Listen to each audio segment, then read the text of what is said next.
નમસ્કાર, હું છું ડોક્ટર વિશાલ મકવાણા। આજના વિડીયોની અંદર આપણે જે ચર્ચા કરવાના છીએ તેની પહેલા ખાસ એ માહિતી આપી દઉં કે આજે તમે વિડીયો જોઈ રહ્યા છો તે શારીરિક શિક્ષણ સાથે જે સંકળાયેલા કેન્ડિડેટ છે, મિત્રો છે, તેમના માટે ખૂબ જ ઉપયોગી છે। અને જે મિત્રો જીસેટની એક્ઝામની તૈયારી કરે છે અને તે શારીરિક શિક્ષણ વિષય સાથે સંકળાયેલા છે તેઓની માટે આ ખૂબ જ અગત્યનો વિડીયો છે। પૂરેપૂરી આખી સિરીઝ જે છે ચેપ્ટર વાઇઝ આખી લઈને આવી રહ્યો છું। તો જોઈએ આજના વિડીયોની અંદર કે આપણે કઈ કઈ ચર્ચા કરેલી છે અને આજે જે બાકી રહેલા દેશ છે તેની ચર્ચા આપણે કરવાના છીએ। તો ગ્રીસની ચર્ચા જે છે એ આપણે કરી લીધેલી છે, રોમની ચર્ચા કરી લીધેલી છે, રશિયાની ચર્ચા પણ થઈ ગઈ છે જે શારીરિક શિક્ષણનો ઇતિહાસ ચાલી રહ્યો છે, સ્વીડનનો ઇતિહાસ પણ આપણે જોઈ લીધો છે, ઇંગ્લેન્ડ બાકી છે,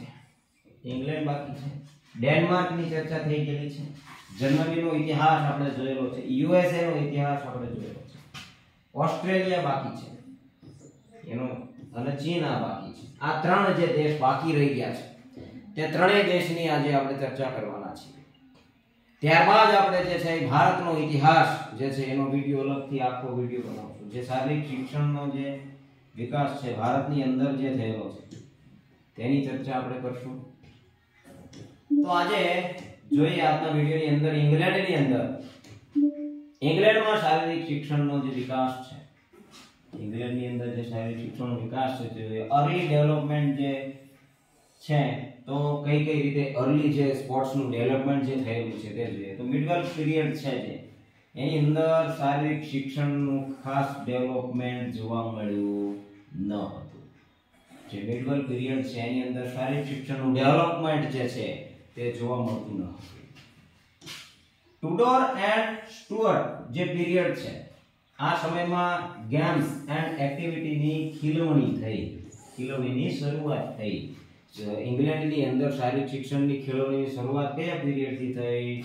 ટુડોર એન્ડ સ્ટુઅર્ટ પીરિયડ જે છે તેના આ પીરિયડની અંદર જે છે શારીરિક શિક્ષણની શરૂઆત થઈ એમ કહી શકાય અને એની ખીલવણી જે છે એ થઈ છે। આગળ જે છે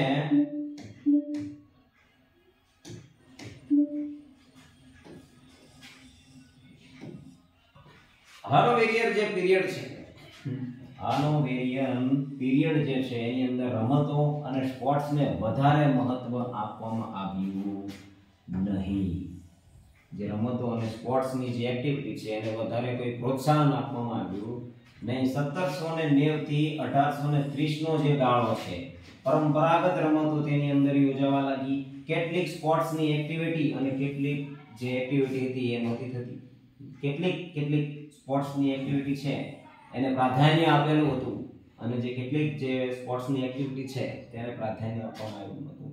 વિક્ટોરિયન જે એજ છે, રાણી વિક્ટોરિયાનો જે સમય છે તેની અંદર સૌથી વધારે સ્પોર્ટ્સ ડેવલપ થઈ। પ્રશ્ન પૂછાઈ શકે કે ઇંગ્લેન્ડની અંદર કયા સમયની અંદર સૌથી વધારે સ્પોર્ટ્સની એક્ટિવિટી અથવા તો સ્પોર્ટ ડેવલપમેન્ટ થયું, વ્યાયામની જે પ્રવૃત્તિઓ છે એ ડેવલપ થઈ? તો વિક્ટોરિયન એજ જે છે, રાણી વિક્ટોરિયાનો કાળ જે છે એની અંદર સૌથી વધારે સ્પોર્ટ્સ છે એની એક્ટિવિટી છે એ ડેવલપ થઈ છે। ત્યારબાદ જે છે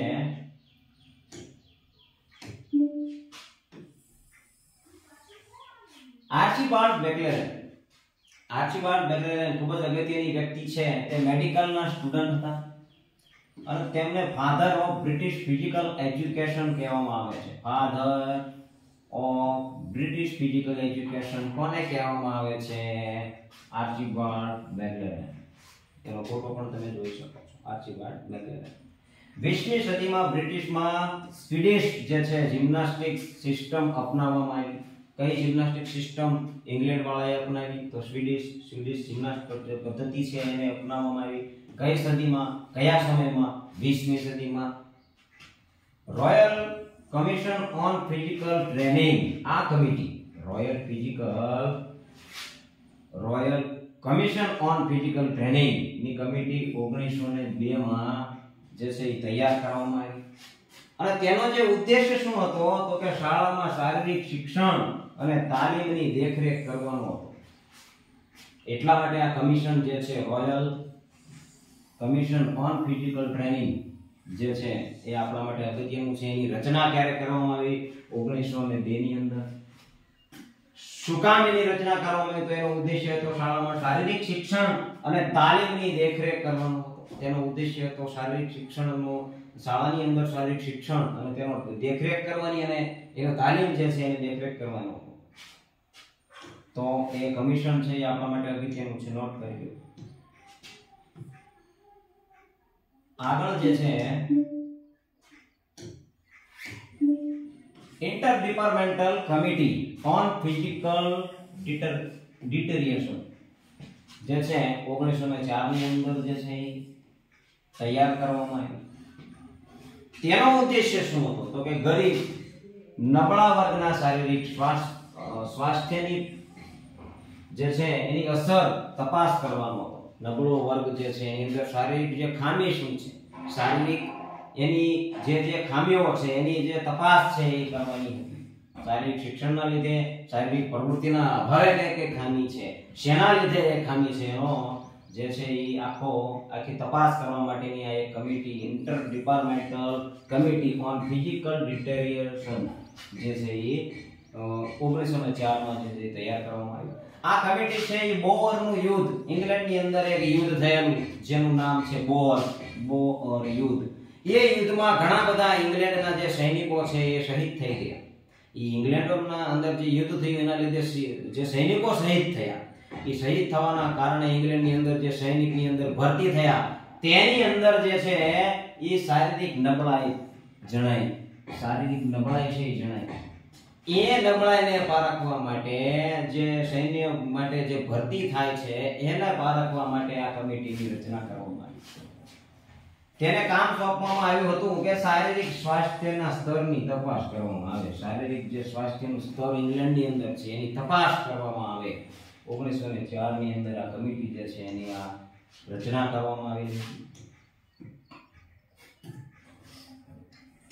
ત્યારબાદ ઓસ્ટ્રેલિયાનો જે વિકાસ છે, શારીરિક શિક્ષણનો વિકાસ ઓસ્ટ્રેલિયાની અંદર કોઈ ખાસ ઇતિહાસ જાણવા મળતો નથી, પરંતુ બે વસ્તુ છે જેને ખૂબ જ યાદ રાખવાની છે. 2000 ની અંદર ઈસવીસન 2000 ની અંદર સિડની ઓલિમ્પિક ગેમનું આયોજન થયું. સિડનીની અંદર જે ઓસ્ટ્રેલિયા છે એની અંદર નાનો એવો દેશ છે ઓસ્ટ્રેલિયા, તેને પણ આપણા 2000 ની અંદર સિડનીની અંદર ઓલિમ્પિક રમતનું આયોજન કરેલું છે. જેમ આહ પર છે એમ આજ પર છે.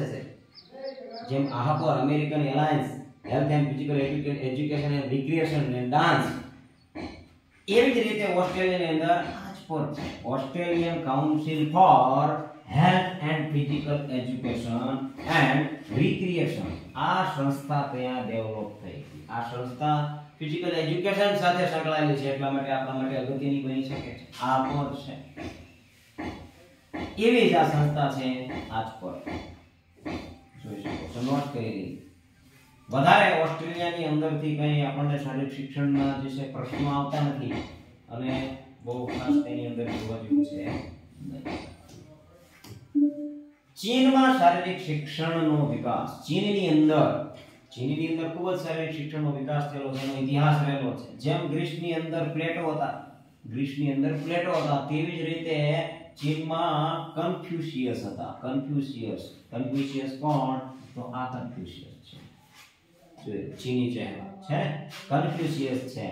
તો કન્ફ્યુશિયસ જે છે તે શિકાર, માછીમારી, પર્વતારોહણ અને તીરંદાજીમાં કુશળ હતા. કેટલી બધી એક્ટિવિટીમાં તે કુશળ હતા. માછીમાર પણ હતા, શિકારમાં હન્ટિંગમાં પણ તે કુશળ હતા, પર્વતારોહણ માટે પણ તે કુશળ હતા, તીરંદાજીમાં પણ તે કુશળ હતા. અને જ્યારે પ્લેટોની વાત કરીએ તો પ્લેટો પણ પોતે એક રેસલર હતા. કુસ્તીબાજ કહી શકાય. કુસ્તીની સાથે સંકળાયેલા હતા. પ્લેટો પણ એનો ઇતિહાસ આપણે ગ્રીસની અંદર જોયો ત્યારે ચર્ચા કરેલી. ચીનની પ્રાચીન શારીરિક સંસ્કૃતિમાં માર્શલ આર્ટ્સ, ચીનનું ખૂબ જ પ્રખ્યાત માર્શલ આર્ટ જિંગ જુઓ એક પ્રકારનો યોગાભ્યાસ. જીમ જુઓ એ શું છે? જીમ જુઓ શું છે? એક પ્રકારનો યોગાભ્યાસ છે.